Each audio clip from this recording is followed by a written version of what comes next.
आवश्यकता होती है, अपने आप को साधक बनाओ, नशे और मांस से अलग रखो, अनीति अन्याय अधर्म से अलग रखो, अपने बच्चों को संस्कारवान बनाओ, अन्यथा आज जितने पतन पे हो कल इससे भी ज्यादा पतन पर चलते चले जाओगे। अगर मैंने विश्व अध्यात्म जगत को चुनौती दी है तो चुनौती मात्र धर्म की रक्षा के लिए दी है कि मैं एक किसान परिवार में जन्म लिया है, मैं ग्रामीण जीवन में मेरा बचपन गुजरा है, मगर आज विश्व अध्यात्म जगत को मैंने चुनौती रखी है कि किसी के पास यदि आध्यात्मिक क्षमता सामर्थ्य हो, अपने सूक्ष्म शरीर को जागृत किया हो, मैंने 3-4 बातों की मैंने प्रथम चरण की मैंने चुनौती रखी है, और अगर इसको कोई क्रॉस कर जाएगा तो अध्यात्म की एक नहीं अनेकों सीढ़ियां तुम बढ़ते जाओ, अपने गुरु को एक कदम आगे पाओगे। कि अगर विश्व अध्यात्म जगत में शंकराचार्यों में, धर्माचार्यों में, विश्व के अन्य कोई धर्म प्रमुख हैं, अन्य समाज के सभी धर्म प्रमुखों को सम्मान आमंत्रित करता हूं कि किसी एक आयोजन में, या तो मैं दिल्ली में 2011 में जो शिविर करने जा रहा हूं वहां पर उपस्थित हूं। चुनौती मैं अनेक बार दे चुका हूं, मगर इस जन्मभूमि की धरती से बारंबार चुनौती मात्र इसलिए दे रहा हूं कि जन्मभूमि से वह आवाज उठे कि इस जन्मभूमि में जन्म लेने वाला, एक किसान परिवार में जन्म लेने वाला सत्य धर्म की रक्षा के लिए अपने साधनात्मक शक्ति तप बल की विश्व अध्यात्म जगत को चुनौती देता है कि अगर तुम्हारे पास शक्ति सामर्थ है तो मेरी साधनात्मक क्षमता का सामना करो, अन्यथा आडंबर के चोले उतार करके फेंक दो। जो कोई ब्रह्म ऋषि लिख रहा है, कोई योग ऋषि लिख रहा है, कोई धर्म परमहंस अपने आप को लिख रहा है, इन शब्दों का अपमान मत करो। अगर गद्दी दर गद्दी नसील होते चले जा रहे हो तब भी समाज तुम्हारा सम्मान करेगा। यह तुम ये कह दो कि हम फला ऋषि की परंपरागत साधक हैं, हम उनके भक्त हैं, हम उनके स्थान की सेवा कर रहे हैं, रक्षा कर रहे हैं, जितना हमें ज्ञान है उतना ज्ञान हम समाज को दे रहे हैं।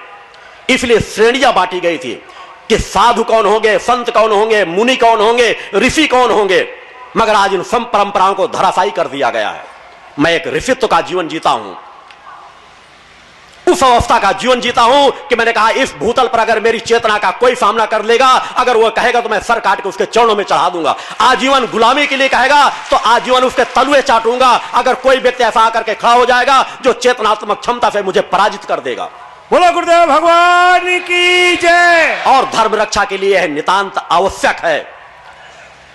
अगर यह बात समाज के सामने खुल करके आ गई कि वास्तव में किसकी कुंडलनी चेतना जागृत है, क्योंकि विज्ञान इनका परीक्षण कर सकता है कि कौन झूठ बोल रहा है, कौन सही बोल रहा है, किसको समाधि तक पहुंचने की क्षमता है, कौन स्थूल से परे सूक्ष्म में विचरण कर सकता है, अपने स्थूल शरीर से सूक्ष्म शरीर को निकाल सकता है।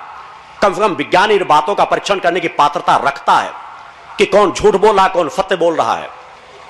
और अगर इस तरह की चीजों में कोई बराबरी कर सके तो विश्व का कोई भी कार्य, एक तरफ समस्त धर्माचार्य हो जाएं और एक तरफ मैं केवल मां शब्द को लेकर के बैठूंगा।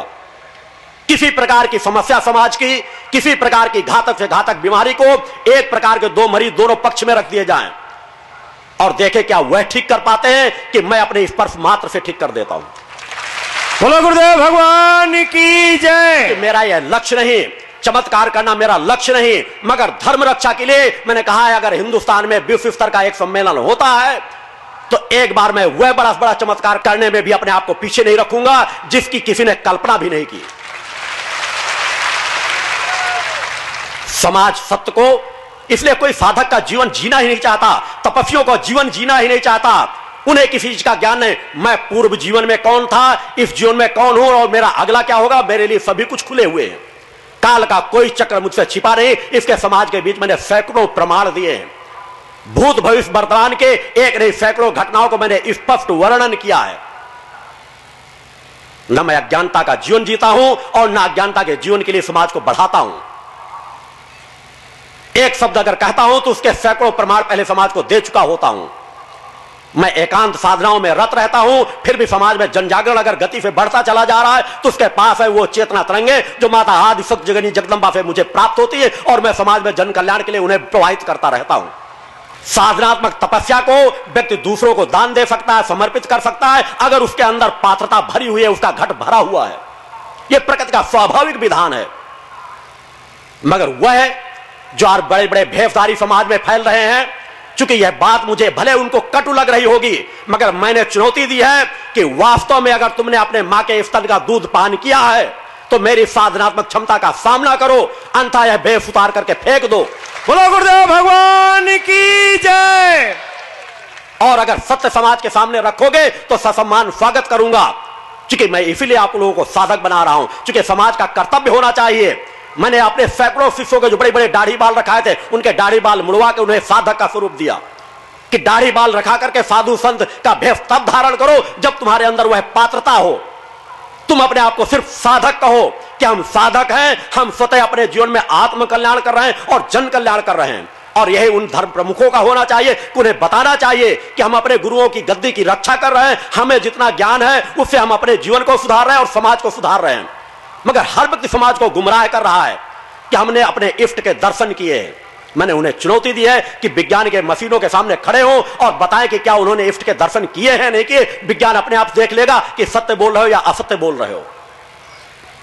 जहां धर्म क्षेत्र में जितना पतन है, अनीति अन्याय अधर्म फैला है, उसकी कोई कल्पना ही नहीं। चूंकि आप लोग देख नहीं सकते हो, आप लोग समझ नहीं सकते हो कि दिन में राम राम और रात में पौआ चढ़ते हैं। अय्याफी के अड्डे बड़े बड़े धर्म प्रमुखों के स्थानों पर बने हुए हैं।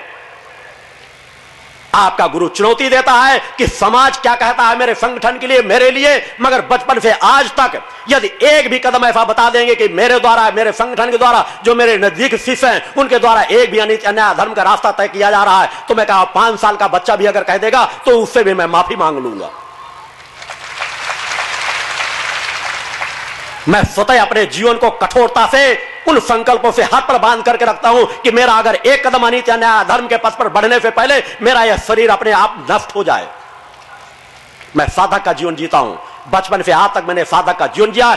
मेरे लिए इस जीवन में किसी साधना करने की आवश्यकता नहीं, मगर आज भी समाज के कल्याण के लिए जिस तरह मैं साधना अपने आत्म कल्याण के लिए करता था, उसी तरह संकल्प लेकर आज समाज कल्याण के लिए नित्य उसी तरह साधना रत रहता हूं।